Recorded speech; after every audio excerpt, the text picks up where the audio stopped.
Et bienvenue donc dans cette émission spéciale sur l'Ukraine. On va parler de ce conflit avec Pierre-Alexandre Bouclet, qui est président de Radio Courtoisie, qui a été 15 ans grand reporter de guerre à Valeurs Actuelles. On reçoit aussi Stéphane Courtois, qui est historien français. Vous êtes l'auteur du Livre noir du communisme, et Alexandre Delval, docteur en histoire contemporaine et auteur de La mondialisation dangereuse, co-écrit avec Jacques Sopelsa. Bonjour à tous. Bonjour. Et donc on commence évidemment par définir un petit peu les thèmes de ce conflit entre l'Ukraine et la Russie. Je propose qu'on commence donc avec Stéphane Courtois. Est-ce que vous pouvez nous expliquer quelle est la Russie, sachant le camp russe nous répète depuis le début que c'est la Russie qui a fait l'Ukraine et que l'Ukraine est historiquement russe, que les frontières ukrainiennes ne sont pas légitimes. Est-ce que c'est vrai ? Il faut bien dire que, d'ailleurs, j'ai publié ce matin dans le Figaro un article pour reprendre au moins une phrase de M. Poutine dans le discours de guerre qu'il a prononcé il y a quelques jours, au moment de son offensive, où il expliquait que c'était Lénine, l'abominable Lénine, qui avait créé l'Ukraine contemporaine. Bon, tout ça n'est pas sérieux. D'abord, l'Ukraine, elle existe depuis au moins 1200 ans, à peu près le milieu du 9e siècle, ce qui ne nous rajeunit pas. Monsieur Poutine n'était pas né, la Russie n'était pas née, Moscou n'était pas né, Saint-Pétersbourg n'était pas né. C'était ce qu'on appelait à l'époque la Rousse, R-U-S, qui était un vaste espace qui allait de la mer Baltique à la mer Noire, et principalement entre les deux grands fleuves, le Dniepr, sur lequel est Kiev, et le Dniestr. Donc voilà. Et dans cet immense espace qui représentait au moins 2 ou 3 fois la France, il y avait de grandes villes. C'était un État qui reposait sur de grandes villes. Kiev, très riche, très puissante, où a été créée l'orthodoxie russe d'ailleurs. Et puis Novgorod au nord. Et avec des populations qui étaient des populations slaves. Donc c'est le premier État slave en Europe. Je vous rappelle qu'il y a même une princesse française qui a épousé un prince de la Rousse à l'époque. Donc voilà, c'était vraiment un État européen, mais bien entendu slave. C'était le premier État slave. Alors ensuite, ça a duré pendant plusieurs siècles. Et puis les Mongols, la Horde d'Or, etc. sont arrivés. Ont commencé à détruire un petit peu tout ce système, et à ce moment-là, une partie des populations se sont réfugiées vers le nord-est, et c'est à ce moment-là qu'on a commencé à voir apparaître Moscou. Mais Moscou ne commence à être puissante que sous Ivan IV, le fameux Ivan le Terrible, qui, avec des méthodes assez musclées, il faut bien dire, va structurer un pouvoir, et de ce pouvoir de Moscou va commencer à s'étendre un pouvoir de la Russie plus moderne. Et puis, évidemment, il va y avoir une grande accélération avec Pierre le Grand, qui va créer Saint-Pétersbourg comme nouvelle capitale, avec débouché sur la Baltique, puisque Pierre le Grand était un homme très moderne, qui voyait un avenir très, très important à son pays, aussi bien vers le sud, ça s'était déjà fait, que vers le nord par la Baltique, pour pouvoir commercer. Donc voilà. Alors, ce qui correspondait à la Rousse du 9e, 10e, 11e, 12e, 13e siècle, et qu'on appelle aujourd'hui l'Ukraine, ou en tout cas une grande partie de l'Ukraine, a été rattachée à la Russie par Catherine II, la grande Catherine. Après d'ailleurs, on passe sous silence le fait que ces populations-là étaient des populations de paysans indépendants, souvent qu'on appelait aussi des Cosaques, les fameux Cosaques, qui ne supportaient pas le pouvoir d'un État prédateur comme était celui d'Ivan IV. Il faut rappeler qu'Ivan le Terrible est l'homme qui a mis en servage la paysannerie russe. Donc là, on a un vrai problème culturel entre, d'un côté, une Russie où la paysannerie était en servage jusqu'en 1861. C'est seulement en 1861 que le tsar Alexandre II a libéré les serres, hein, alors que dans la partie occidentale de tout cet espace, qui correspond à une grande partie de l'Ukraine d'aujourd'hui, les paysans étaient libres et ne supportaient pas, évidemment, d'être mis en servage, donc avec des révoltes, la célèbre révolte du Cosaque Pougatchev sous Catherine II, qui a failli emporter quand même le régime tsariste, parce que c'était une révolte extraordinairement violente et générale. Hein. Donc voilà. Alors pour revenir à la période contemporaine, bien entendu, ce que M. Poutine a l'air d'ignorer, hein, je ne sais pas quels étaient ses cours d'histoire au KGB, mais il faut peut-être reprendre ça un petit peu, c'est qu'en 1917, il y a eu 2 révolutions. Il y a eu une première révolution dite de février qui s'est déclenchée le 7 mars, hein, à différence de date à cause des différences de calendrier entre notre calendrier grégorien puis le calendrier julien des Russes orthodoxes jusqu'en 1918. Donc, il y a eu le 7 mars 1917 une révolte à Saint-Pétersbourg qui a provoqué très rapidement, dès le 15 mars, l'abdication du tsar Nicolas II. Or, tout ce régime reposait sur le tsar. C'est une espèce de pyramide inversée. Hein. Nous, on est plutôt dans des pyramides comme ça au niveau politique, c'est-à-dire qu'il y a une base qui élit des maires, des conseillers généraux, des trucs et des machins, et puis on remonte aujourd'hui jusqu'au président de la République. Dans le système tsariste, c'est le contraire. Hein. Il y a un point sur lequel tout repose, c'est le tsar. Bon, et quand le tsar s'en va, alors d'autant qu'il n'avait prévu, quand il a abdiqué, il n'y avait aucune solution de rechange. Son fils était hémophile, très malade, bon, tout le monde le sait. Les grands-ducs qui lui avaient demandé de bouger un petit peu, etc., se sont tous défilés, bien entendu, parce qu'ils n'avaient pas du tout envie de prendre en charge l'énorme crise dans laquelle la Russie était à ce moment-là. Donc tout s'est écroulé. Et immédiatement, mais quand je dis immédiatement, c'est-à-dire dans les 15 jours qui ont suivi, tous les peuples qui étaient dans cet empire, il faut quand même rappeler qu'à l'époque, l'empire des tsars était bien connu pour être la prison des peuples. Hein, ça, il faut le rappeler, parce que sinon, on ne comprend rien. Donc, vous avez une douzaine de peuples qui, d'un seul coup, ont dit, bon, bah, ça y est, on est débarrassé du tsar, on est dans un système qui va être un système démocratique, et évidemment, dans la lancée de 1848 et du printemps des peuples de 1848, le sentiment national s'est évidemment affirmé partout. Alors, les Finlandais d'abord, les différents Baltes ensuite, et puis au Caucase, bien entendu, la Géorgie, l'Azerbaïdjan, l'Arménie, bon, et puis il y avait même des tendances indépendantistes chez les musulmans. Il y a eu un fameux révolutionnaire, Sultan Galiev, qui aspirait, lui, à avoir une indépendance des musulmans au sud-est de la Russie. Et puis, évidemment, le gros morceau, c'était l'Ukraine, bien entendu. Alors, pourquoi ? Parce que d'abord, l'Ukraine était très peuplée. Alors, évidemment, j'oublie, au passage, je les salue, les Polonais, hein, pour rappeler quand même qu'il y avait tout l'ouest de l'empire tsariste, c'était des Polonais, hein, qui n'aspiraient qu'à une chose, évidemment, c'était de reconstituer un État polonais qui avait été détruit par les Russes, les Autrichiens, etc. Donc voilà. Et donc le gros morceau, c'était l'Ukraine. Et et donc les Ukrainiens ont créé immédiatement une Rada. Hein, elle est toujours là, cette Rada, c'est un parlement, disons. Voilà, et basé à Kiev, qui a commencé à s'organiser, qui a commencé à demander. Il n'a pas demandé l'indépendance tout de suite. Il a demandé une autonomie au gouvernement provisoire qui essayait de régner à Saint-Pétersbourg. Bon.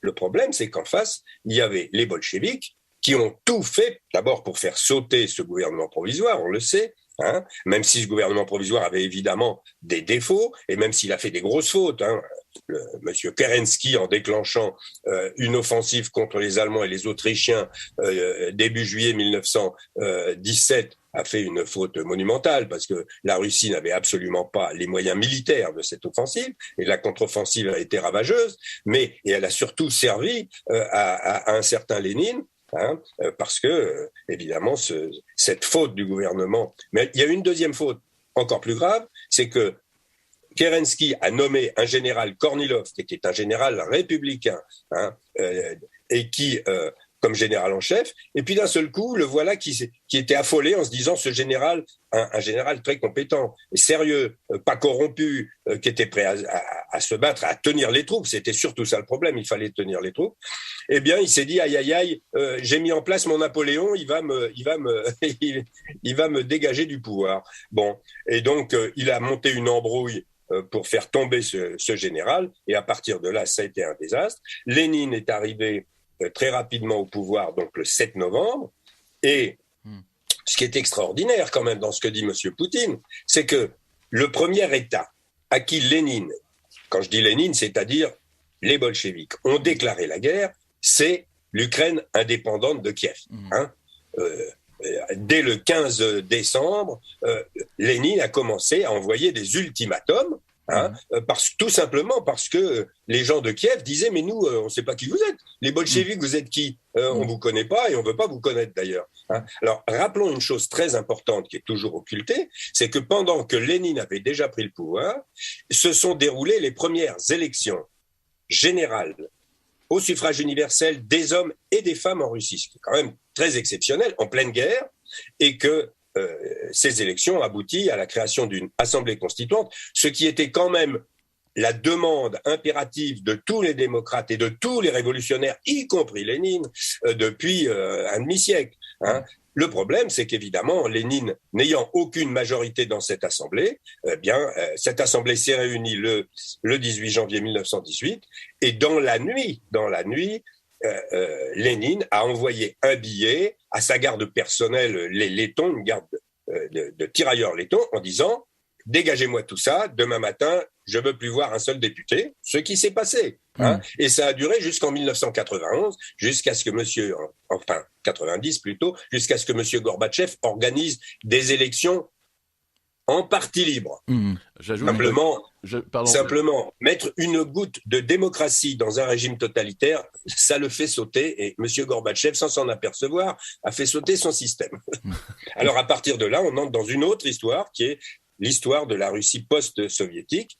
Et là, M. Poutine joue un rôle très important. Et pour en parler, Pierre-Alexandre Bouclet, à partir de 1991. Il y a eu, également dans les années 30, une grande famine structurée, organisée, dont Stéphane Courtois connaît parfaitement l'histoire.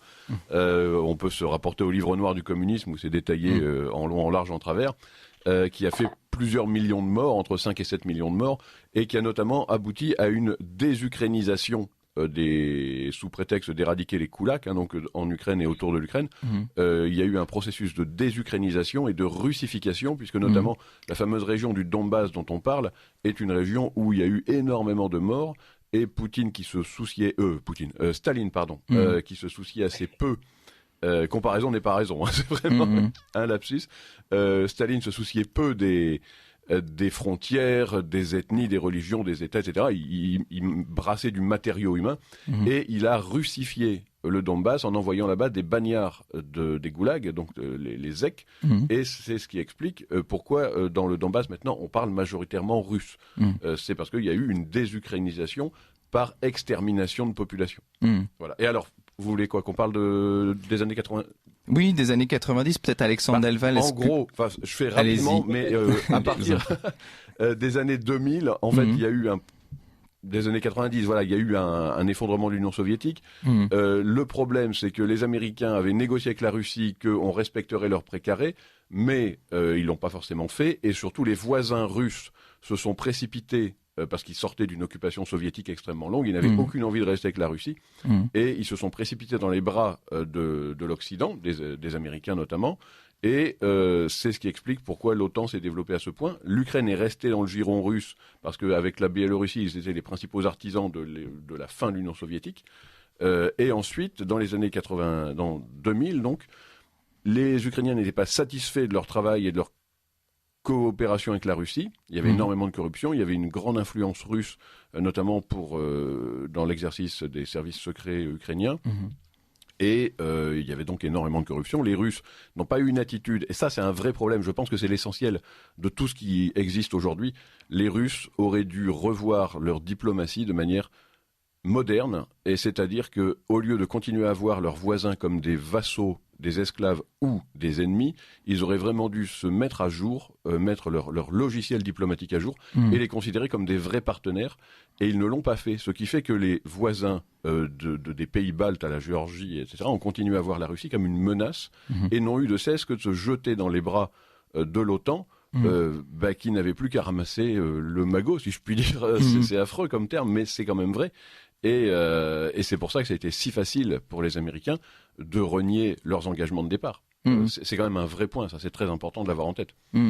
Et notamment donc sur la souveraineté de l'Ukraine, Alexandre Delval, par rapport à donc toute cette histoire donc avec la Russie et aussi avec l'OTAN. Est-ce que l'Ukraine est un peuple libre, souverain depuis sa création?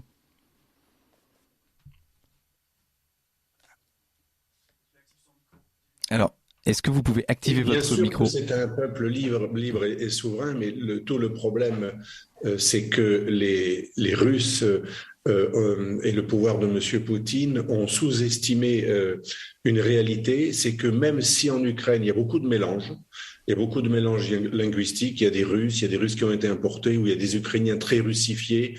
On parle majoritairement la langue russe, même à Kiev, plus souvent que l'ukrainien. Ça s'est pas connu dans les langues, dans les Russes. C'est comme à Barcelone où je me trouve en ce moment. Il y a plus de gens qui parlent espagnol que catalan. Ça dépend aussi des villes, des provinces. Donc c'est un pays qui est relativement russifié. Ça dépend des endroits, bien sûr. Mais Poutine a sous-estimé un phénomène très intéressant que l'on voit aussi sur le terrain, dans les combats. Il y a des endroits très russifiés où on ne parle que russe, qui résistent à mort face aux troupes russes. Et inversement, on a un général Shoigu, qui est le général très dur, le ministre de la Défense Shoigu, qui est un faucon, qui est à moitié ukrainien et qui organise cette répression terrible de l'Ukraine. Et donc, par exemple, Yulia Tymoshenko, l'une des premières héroïnes de l'Ukraine de la Révolution orange, elle était à moitié russe, à moitié arménienne, elle n'avait pas une goutte de sang ukrainien. Donc, les Russes ont cru que comme c'était un peu comme l'Union soviétique, il y avait eu beaucoup de brassage et il y avait pas mal de russophonie. Et bien, c'est des gens qui étaient russifiables ou qui étaient récupérables dans une nouvelle semi-souveraineté ou souveraineté limitée. Et donc, ils ont sous-estimé la capacité soit à faire naître une nation ukrainienne, soit, comme le disait M. Courtois, à faire renaître une nation ukrainienne qui était même là avant la Russie. Et ça, c'est une erreur fondamentale d'analyse. Ils ont tellement été dans cet aveuglement que, paradoxalement, M. Poutine est en train de renforcer le sentiment national ukrainien qui était beaucoup moins fort. Il y a, par exemple, en 2004, un de mes amis qui est spécialiste de l'Ukraine me disait en 2004, 60% des gens étaient contre l'OTAN et la moitié des Ukrainiens presque, il y avait des partis qui se valaient, étaient encore capables d'être un peu philo-russes. Il y avait un parti qui avait été élu, qui avait gagné des élections, et en 2010, un président non pas pro-russe comme on dit, mais d'accord pour avoir des bonnes relations, avait été élu, Yanukovych, et aujourd'hui ce serait impossible. Donc en fait, depuis 2004, les Russes n'ont réussi qu'une chose, renforcer le sentiment national ukrainien. Et pour vous répondre, oui, bien entendu qu'il y a une souveraineté ukrainienne, et une souveraineté ukrainienne qui pose problème, comme l'ont dit les stratèges américains, notamment Brzezinski. Sans l'Ukraine, la Russie cesse d'être un empire européen et elle risque de perdre un accès à la mer chaude. Ça ne justifie pas, mais ça explique la prise de la Crimée, qui permet d'accéder à la mer Noire plus largement, et la mer Noire elle-même conduit à la Méditerranée par les détroits turcs. Ça explique aussi l'importance stratégique de Mariupol sur la mer d'Azov, et l'Ukraine, comme le disait Brzezinski, doit être étudiée avec précaution par les Américains pour la détacher du giron russe, car c'est ce qui permet de refouler la Russie. Et donc les Russes sont en fait des grands lecteurs de Brzezinski et de Mackinder, de Spikeman, les grands théoriciens, vous savez, du Heartland et du Rimland, cette Russie Heartland qui doit être contenue. Et les Russes sont absolument persuadés que ce qui se passe en Ukraine, c'est une volonté de les encercler, de les bloquer et de les interdire d'aller à l'ouest et au sud. Donc c'est une bataille essentielle pour eux. Et dernier point, Dernier point, ce qui ennuie Poutine, il lance toutes ces représentations. Nous, on appelle ça des représentations. Mais il y a une réalité, c'est que comme l'Ukraine est très liée à la Russie et il y a beaucoup d'Ukrainiens qui parlent russe, il a surtout peur qu'une Ukraine démocratique et souveraine donne des mauvaises idées au peuple russe. Et c'est l'une des raisons pour laquelle il a fait une telle fixation sur ce pays. Mais bien sûr, pour essayer de mobiliser d'autres que ses propres préoccupations, il avance toujours ses représentations de l'encerclement, qui est en partie vrai, mais en partie c'est un prétexte. Mmh. Et notamment donc Stéphane Courtois, par rapport à ça, par rapport au fait que est-ce qu'il y a une partie des Ukrainiens qui fantasment encore une grande Russie comme l'URSS, et est-ce que aujourd'hui ils font le lien entre le communisme et donc l'URSS d'avant et la Russie de Vladimir Poutine aujourd'hui? Non, mais vous savez, les Ukrainiens, alors je voulais rebondir sur ce qu'avait dit Monsieur Bouclet, qui est très important de comprendre, c'est que jusqu'en 1940, toute la partie occidentale de l'Ukraine actuelle, elle n'était pas soviétique, elle n'était pas sous le contrôle soviétique, puisqu'elle était polonaise. Alors en Pologne, les Ukrainiens étaient en partie discriminés, mais enfin, les Ukrainiens menaient leur vie normale. Il n'y avait pas de goulag, il n'y avait pas de famine, il n'y avait rien de tout ça. Alors que la partie orientale, elle, était sous la férule de Staline et a été effectivement très très violemment matraquée, parce que il y a eu la grande famine de 32-33, il y a eu l'extermination de toutes les élites, parce que jusqu'au début des années 30, le pouvoir de Moscou tolérait les élites ukrainiennes, une littérature ukrainienne, etc. À partir de 32-33, ça a été terminé. Ça a été ensuite en 37-38 la grande terreur. Monsieur Delval évoquait Chouigov, mais Khrouchtchev qui a matraqué littéralement l'Ukraine à partir de 38 jusqu'en 47 était lui-même un pur Ukrainien. Bon, mais ça ne l'a pas empêché de faire le sale boulot. Donc voilà, y compris jusqu'au sein du parti communiste, parce qu'il y avait un parti communiste ukrainien et qui a été liquidé. Son secrétaire général s'est suicidé. C'est quand même. Enfin bon, il faut quand même prendre. Alors je suis bien d'accord que la géopolitique c'est très important, mais l'histoire aussi c'est très important. Et tout ça, c'est quand même dans la mémoire des Ukrainiens. Il y a des quantités d'Ukrainiens qui se souviennent que leur grand-père a été massacré, etc. Bon, sans parler ensuite de la Deuxième Guerre mondiale, sans parler de ce qui a suivi la Deuxième Guerre mondiale, parce que dans toute la partie occidentale de l'Ukraine, qui a été donc... Alors, il faut quand même rappeler que cette partie occidentale de l'Ukraine, elle a été prise par Staline en 1939, à la suite d'un brillant accord avec Adolf Hitler. Enfin, tout de même. Bon, donc ça, c'est quand même des choses fondamentales à rappeler. Alors, je sais très bien que l'alliance Hitler-Staline de 1939-41, c'est le point aveugle de l'histoire européenne. C'est là que les Européens de l'Ouest n'arrivent pas à comprendre, alors que les Européens de l'Est, eux, ils comprennent très bien ce qui s'est passé. Les Ukrainiens, les premiers. Donc voilà, ça c'est quand même des choses importantes à rappeler. Alors ensuite, sur cette question, alors bien entendu, moi je suis intimement persuadé, il faut quand même revenir aux fondamentaux. Qui est Monsieur Poutine ? C'est quand même lui qui commande. À partir de l'an 2000, il s'est emparé totalement du pouvoir à la suite d'une brillante manœuvre avec Eltsine et puis contre le procureur général de Moscou qui était en train de mettre tout ce joli monde mafieux en examen. Donc, il s'est emparé du pouvoir.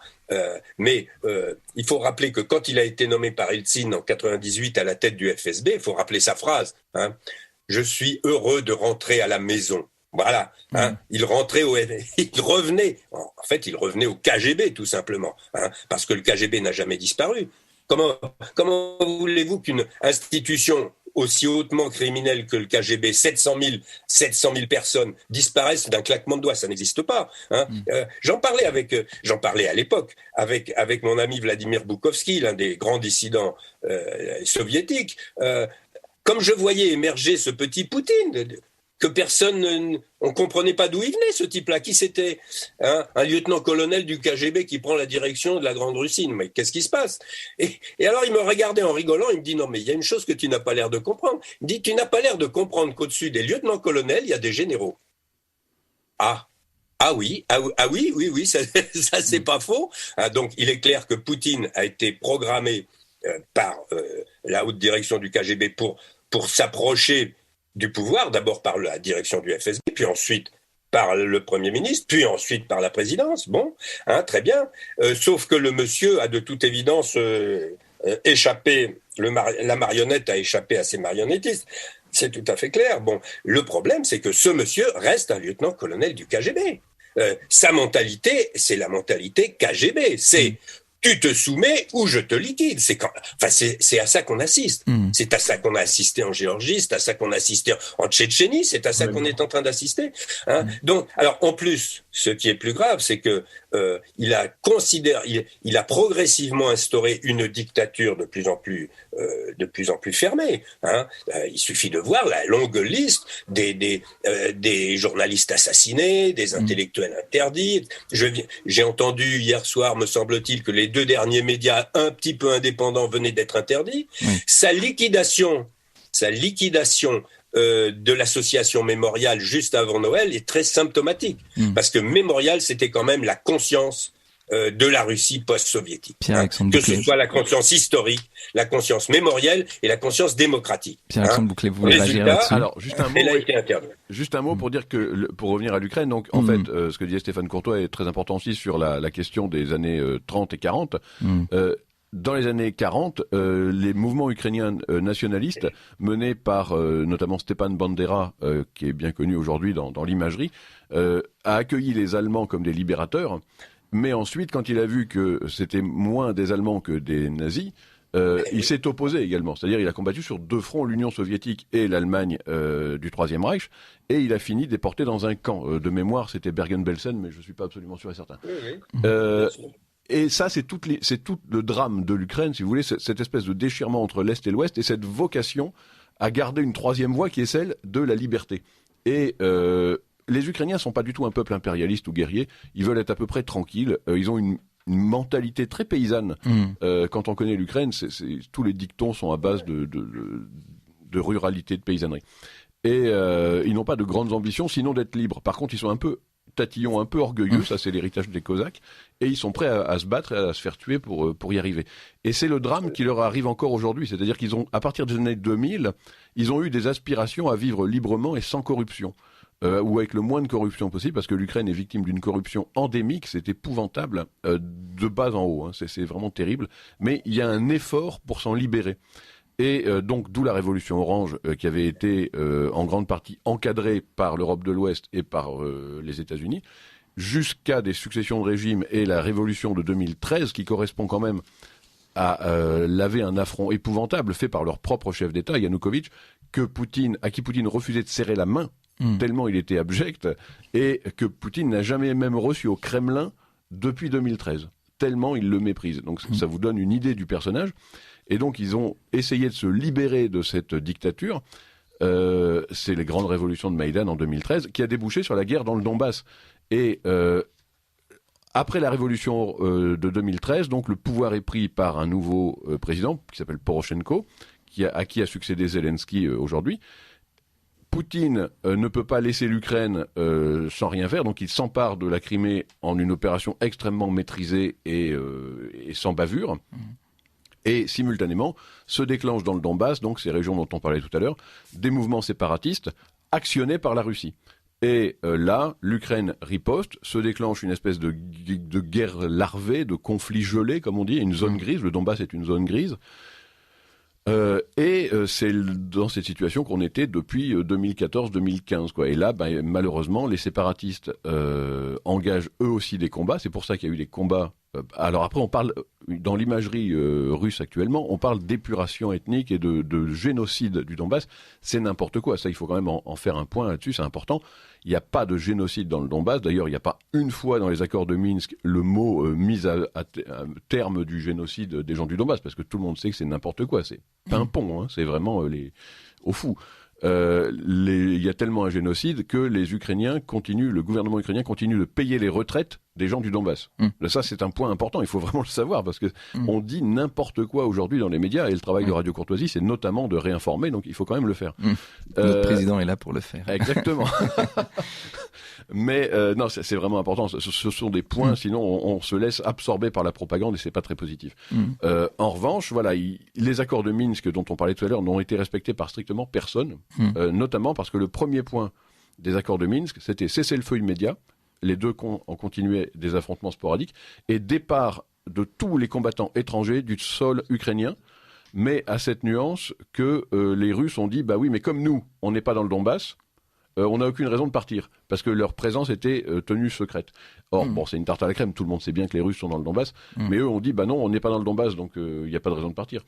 Et donc les accords n'ont jamais pu être respectés, mais l'Ukraine a vocation, en fait, tout simplement à être libre, et son idéal, là c'est un vœu pieux, peut-être que Alexandre Delval pourra nous en dire un mot, mais ce serait d'être un trait d'union, en fait, entre l'Est et l'Ouest, parce que c'est là que transite une grande partie des hydrocarbures de la Russie vers l'Ouest, donc il y a de quoi faire de l'Ukraine une Suisse de l'Europe de l'Est, en fait. Mais bon, c'est pas près d'arriver. Hein. Mais potentiellement, ce serait ça le rêve de l'Ukraine, en fait.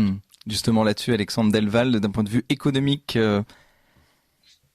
Alors, d'un point de vue économique, tout ce qui vient d'être dit est bien entendu indiscutable, mais il y a aussi les intérêts des acteurs. Et ça n'enlève pas la légitimité de la cause des Ukrainiens, mais il est certain qu'il y a une histoire de gazoduc qui doit être soulevée. Le gazoduc qui passe par l'Ukraine devenait problématique pour les Russes, et donc avec l'Allemagne, les Russes étaient contents de mettre en œuvre le Nord Stream 2, qui permettait de contourner totalement le territoire ukrainien.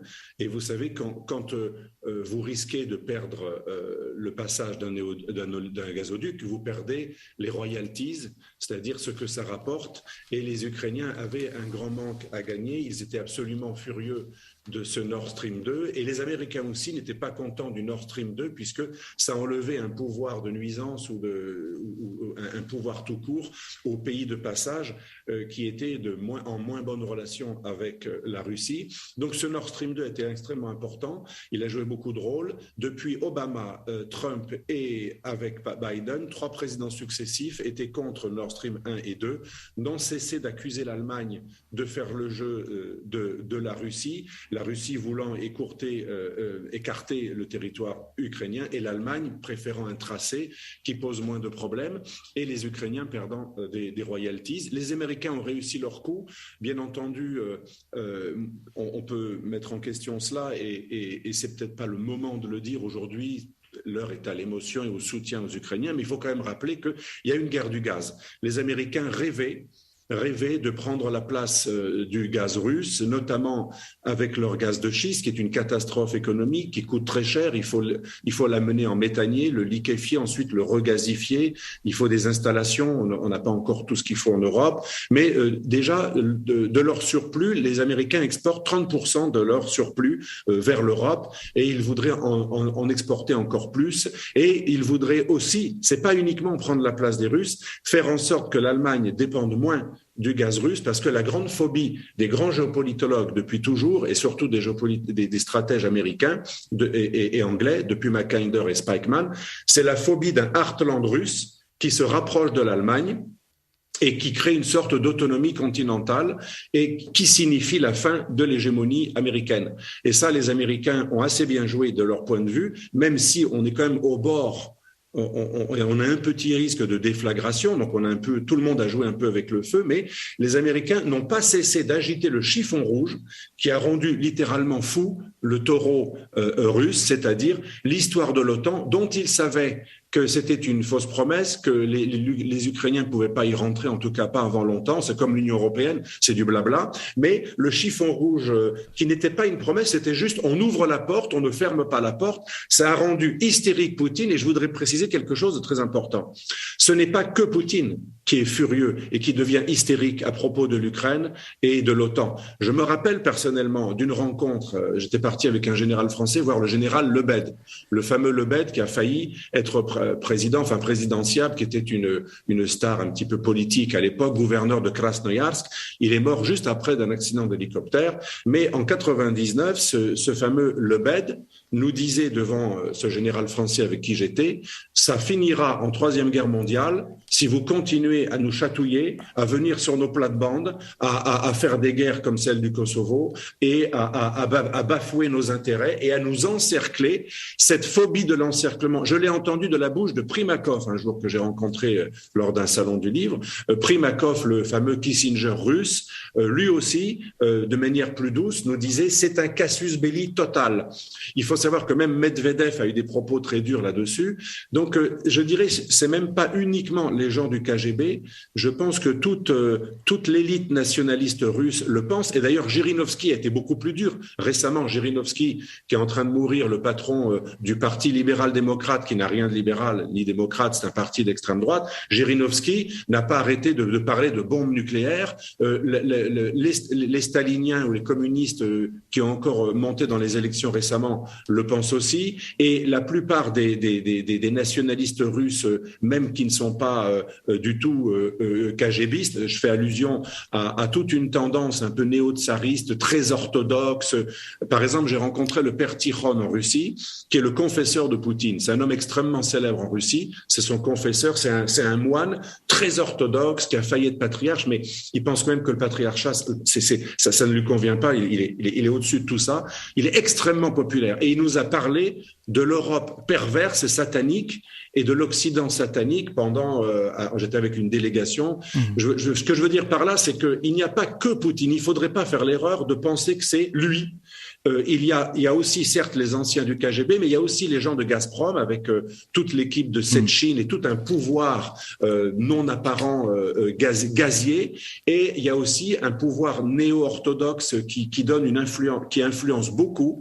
Et donc, ce n'est pas, bien entendu, pour justifier quoi que ce soit, mais on ne peut pas, prendre en considération, attendez, je conclus, on ne peut pas prendre en considération le fait qu'en Russie, il y a des forces très nombreuses qui sont prêtes à aller au clash si on étend l'OTAN à la Géorgie et à l'Ukraine, les deux lignes rouges, et on n'en a pas tenu compte. Et ce qui a renforcé la tendance du Poutine presque stalinien, et c'est pas moi qui le dis, c'était Kissinger qui le disait, ainsi que George Kennan, le concepteur du containment, donc qu'on ne peut pas soupçonner d'être pro-russe. Il disait « Nous allons réveiller les tendances les plus radicales si on continue à agiter cette idée d'extension de l'OTAN, que ça soit vrai ou faux. » Merci beaucoup, on pourrait passer des heures avec vous, on vous réinvitera tous pour continuer parce que je pense que ce conflit va continuer. Et donc on rappelle, Alexandre Delval, vous êtes auteur de La mondialisation dangereuse. Merci Stéphane Courtois, vous êtes historien, vous êtes auteur